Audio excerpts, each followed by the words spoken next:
इस कार्यक्रम के पुण्यार्जक हैं के जैन, सुधा जैन, रचित जैन, लिपि जैन एवं अव्याना जैन नोएडा, श्रीमती नीनू लोकेंद्र, सिद्धि Jain Murar Gwalior, Shrimati Trishala Jain, doctor Monika, doctor Neeraj Jain, Nikhil Sejal, Paschim Vihar Delhi, Shrimati Santosh Jain, Shri Vishal Chand Jain, Shrimati Poonam Jain, CMA Pankaj Jain, Amit Jain, राशि जैन, उन्नति जैन, सेक्टर 37 नोएडा, पारसमल, इंदिरा देवी, संजय, विनीता, अजय, नीतू बाकलीवाल, सूरत, श्री विनोद जैन मिलेनियम, श्रीमती नीता जैन, समस्त गुरु भक्त परिवार फिरोजाबाद। धर्म स्नेही सत श्रद्धालु यहाँ पर उपस्थित आप सभी भव्यवर पुंडरीक पुण्यात्मा महानुभाव आचार्य भगवान योगींद्र देव द्वारा विरचित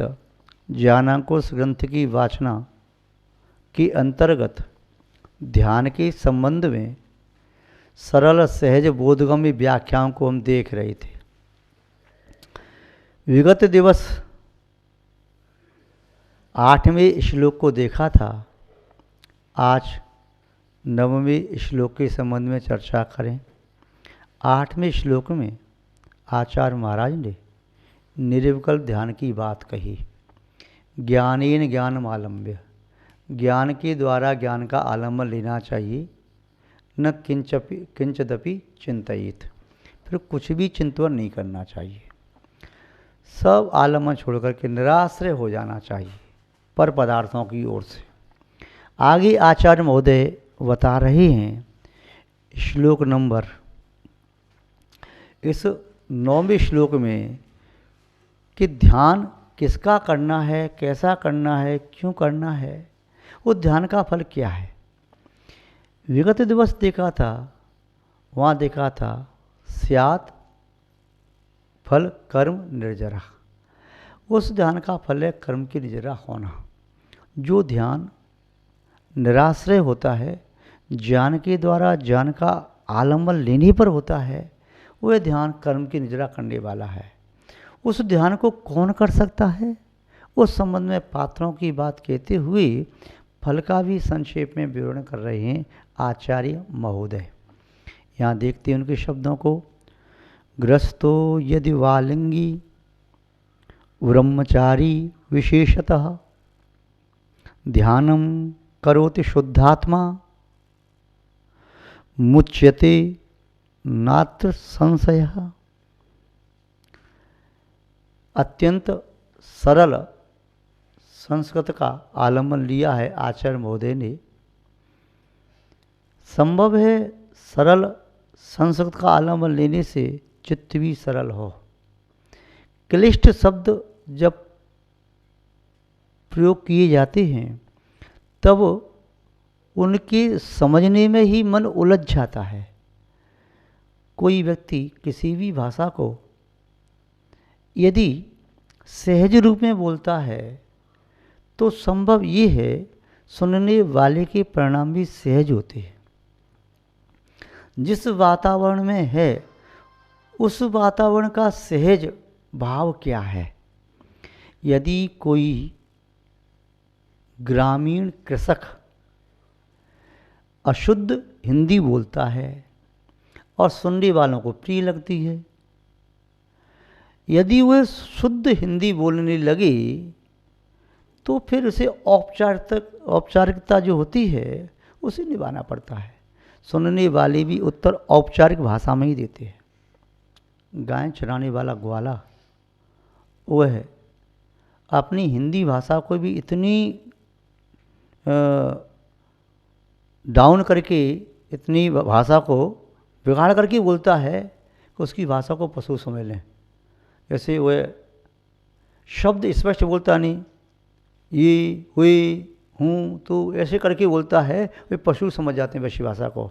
यदि वह उससे कहे हे प्रिय वानर आप इधर आ जाइए, तो वह उपहास का पात्र बन जाएगा। अहो पुण्यवान गाय माता आओ, तो लोग उसका उपहास करेंगे। ये बात बोलना अनुचित नहीं है, किंतु वातावरण से हटकर के बोलना अनुचित हो जाता है। जो व्यक्ति शुद्ध हिंदी बोलने वाले हैं उनके बीच में अशुद्ध हिंदी बोलना उनके लिए असहज होगा, और शुद्ध हिंदी से भी परिमार्जित अलंकार युक्त हिंदी बोलना भी उसके लिए असहज होगा। जो व्यक्ति संस्कृत में ज़्यादा बोलते हैं उनके बीच में संस्कृत बोलना ठीक है, हिंदी या अन्य भाषा असहज होगा। जो अंग्रेजी में अपना वार्तालाप करते हैं तो अंग्रेजी में वार्तालाप करने वाले व्यक्ति सहज अंग्रेजी का प्रयोग करते हैं, असहज का नहीं। जैसे हिंदी में एक शब्द को समझाने के लिए अनेक शब्द होते हैं किसी एक वस्तु अर्थ को समझाने के लिए, ऐसे ही अंग्रेजी में, संस्कृत में या अन्य अन्य भाषाओं में भी एक से अधिक शब्द हो सकते हैं, किंतु वे शब्द जो साहित्यिक भाषा के शब्द हैं या परिमार्जित शब्द हैं उनका प्रयोग हमेशा तो नहीं किया जाता। आप अपने जिस माहौल में रहते हो, घर में रहते हो या आप साधु संग त्यागीव्रती, यदि आपको चाहिए पानी चाहिए तो क्या कहेंगे? कमंडल के लिए पानी चाहिए या उन्हें पानी दे दो। ज़्यादा हुआ चौके में प्रयोग करेंगे तो पानी शब्द न कह करके भाई जल दे दीजिए, जल कह देंगे। किंतु वहाँ पर कोई व्यक्ति वारी, तोय, अम्ब, नीर या अन्य अन्य शब्दों का प्रयोग करे तो वो असहज शब्द कहलाएंगे। यद्यपि वो बोलना अनुचित नहीं है, किंतु प्रचलित लोक व्यवहार में उस माहौल के अनुसार वे शब्द असहज हैं। तो असहज शब्द बोलने और सुनने में जोर ज़्यादा लगाना पड़ता है, और सहज शब्द सुनने में व्यक्ति कहते हैं कि नींद में भी सो रहा हो तो सहज शब्द बोलो तो वह सुन लेता, जाग जाता है। यदि किसी व्यक्ति का नाम, कोई प्यार का नाम बोले तो सोते से जगता है, यदि उसी नाम को कोई श्री और जी लगा करके बड़ी महिमा मंडित करके बोले तो व्यक्ति जगेगा ही नहीं, किसी की स्तुति की जा रही होगी, सोते रहो। ऐसे ही तो सहज शब्द का अर्थ समझने में व्यक्ति को मानसिक एवं आपका वाचनिक या शारीरिक श्रम कम करना पड़ता है, और असहज शब्दों को ग्रहण करके पहले इंद्रियों से ग्रहण किया, फिर मन के द्वारा सोचा इसका ये अर्थ भी हो सकता है, ये अर्थ भी होता है। अरे क्षीर शब्द कहा है तो क्षीर का अर्थ यहाँ पर क्या लेना है, प्रसंग कौन सा चल रहा है, सेंद्र शब्द का अर्थ कौन सा निकालना है, तो उसमें बहुत ज़्यादा लगाना पड़ता है। और जिन शब्दों के साथ अहरनिश व्यापार चल रहा है वो शब्द कर्णगोचर होते ही अर्थ समझ में आ जाता है। जो मुद्रा किसी व्यक्ति के हाथ से बार बार निकलती है दिन में सैकड़ों बार, वह मुद्रा हाथ में आते ही आंख बंद करके बता देगा ये अमुक मुद्रा है। जो मुद्रा हाथ में आती नहीं, भारतीय व्यक्ति नोट को जल्दी पहचान लेगा, उसके हाथ में डॉलर या अन्य कोई जो मुद्रा है वह उसके हाथ में दी जाए तो उन्हें पहचान पाएगा क्या है। इसी तरह आचार्य महोदय ने जो संस्कृत की सरल भाषा का प्रयोग किया है वह अर्थ पढ़ते पढ़ते ही हृदयंगम होता है, और फिर चिंतन करने बैठे तो बहुत गहराई में पहुंच सकते हैं। रास्ता सरल हो तो उतरने में और चढ़ने में आसानी होती है, रास्ता कठिन हो तो उतरने में और चढ़ने में कठिनाई होती है। यदि सीढ़ी 1-1 फीट की, 1.5 फीट की सीढ़ी है तो उतरने वाले व्यक्ति को बहुत सावधानी का आश्रय लेना होता है, और चढ़ने में भी बहुत सावधानी बरतनी होती है। वो सोचता है कहीं ना भी डिस्टर्ब ना हो जाए, कहीं मैं गिर ना पड़ूं, और यदि सीढ़ी नहीं है, स्लोप है, तो उसी में चढ़ता चला जाएगा। इसी तरह जब अपनी क्षमता से अधिक शब्द आ जाए जो क्लिष्ट हों और चाहे निकृष्ट हों तो उनको समझने में व्यक्ति को टाइम लगता है और उतनी विशुद्धि नहीं बढ़ पाती। आचार्य महोदय ने देखो यहाँ शब्द का प्रयोग किया, कितने सरल शब्द किए। गृहस्थो यदि वालिंगी ब्रह्मचारी विशेषतः ध्यानम करोति शुद्धात्मा मुच्यते नात्र संशया। हम समझते हैं, आप सभी श्रोतागण भी इसके अर्थ को समझने में ज़्यादा कठिनाई महसूस नहीं कर रहे होंगे। यदि प्रॉपर अर्थ आप नहीं बता पाएंगे तो भावार्थ तो आपकी समझ में पूरा आ गया। एप्रोप्रिएट वर्ड जो उसका निकाल के बोले ये नहीं, इतनी बात समझ में आ रही है कि ध्यान की बात कह रहे हैं, गृहस्थ की, साधु की, ब्रह्मचारी हो, विशेष रूप से आत्मा का शुद्ध आत्मा ध्यान करो तो मुक्त हो जाता है, इसमें कोई शंका नहीं है। इतना सरल सा अर्थ है। अब इसे विशेष व्यक्ति निकाले तभी अर्थ निकालेगा। अब इसका थोड़ा सा विशेष अर्थ देखें, भावार्थ देखें। आचार्य महोदय ने जो बात की उसका अर्थ आपकी समझ में आ गया, चलो हम दोबारा से समझा देते हैं। चाहे कोई गृहस्थ हो, चाहे कोई साधक हो, किंतु वह ब्रह्मचारी जरूर हो, विशेष रूप से ब्रह्म आत्मा में लीन होना, ब्रह्मचर्या करने वाला हो, फिर वह व्यक्ति ध्यानम करोति, वह ब्रह्मचारी विषय कसार से विरक्त ध्यान करता है। किसका करता है? पुद्गलों का नहीं, वाय वस्तुओं का नहीं, शुद्ध आत्मा की भावना करता हुआ ध्यान करता है, सबकल्प ध्यान करता है। यदि सविकल्प ध्यान करता है तो परंपरा से, और निर्विकल्प ध्यान करता हुआ धर्म ध्यान से शुक्ल ध्यान पहुँचता है तो उसी भाव से मुच्यते, मुक्त हो जाता है कर्मों से। न अत्र संशया, इसमें कोई संशय नहीं है। ग्रस्त किसे कहते हैं? शब्द के माध्यम से अर्थ जो ध्वनित हो रहा है वो ये हो रहा है, जो घर में रहता है वह गृहस्थ है। घर क्या है? घर किसे कहते हैं? जिसमें गृहिणी हो, गृहिणी के साथ जो रहता है वह गृहस्थ है।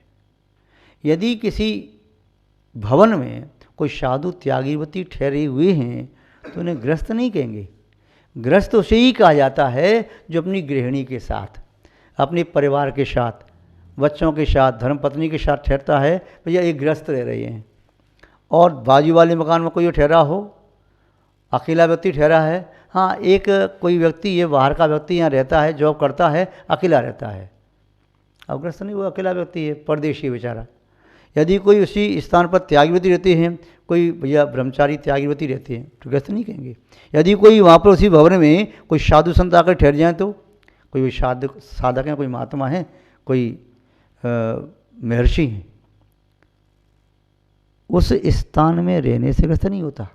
ग्रस्त किससे होता है? गृहिणी के साथ में रहने से ग्रस्त होता है। गृहिणी है, भले ही वह कुछ दिन के लिए अपने मायके चली गई, तो उस भवन में से मायके चली गई है, किंतु उसके हृदय में तो गृहिणी आज भी बैठी है। गृहिणी है तो वह भी गृहस्थवत हो गया। दूसरी बात कह रहे हैं, गृहस्थो घर में रहने वाला। अब दूसरी व्याख्या देखें, जो गृहिणी के साथ तो रह रहा है किंतु फिर भी ब्रह्मचर्य व्रत का पालन कर रहा है। गृहस्थ जीवन में भी श्रावक 10 प्रतिमाओं का पालन करते हुए रह सकता है। तो वे भी अपना धर्म ध्यान करते हैं, 3 बार सामाय करते, स्वाध्याय करते, प्रतिगुण करते, भगवान की भक्ति करते, स्तुति करते, गुरु वंदना करते, ये सब क्रिया करते, और इनमें धर्म ध्यान होता है। निर्विकल्प धर्म ध्यान तो साधु को हो रहा है, पर इन्हें सविकल्प धर्म ध्यान होता है। यहाँ पर आर्त और रौद्र ध्यान की बात तो है नहीं। परे मोक्ष हेतु तो अंतिम 2 ध्यान है, धर्म ध्यान, शुक्ल ध्यान, दोनों ही मोक्ष के हेतु हैं।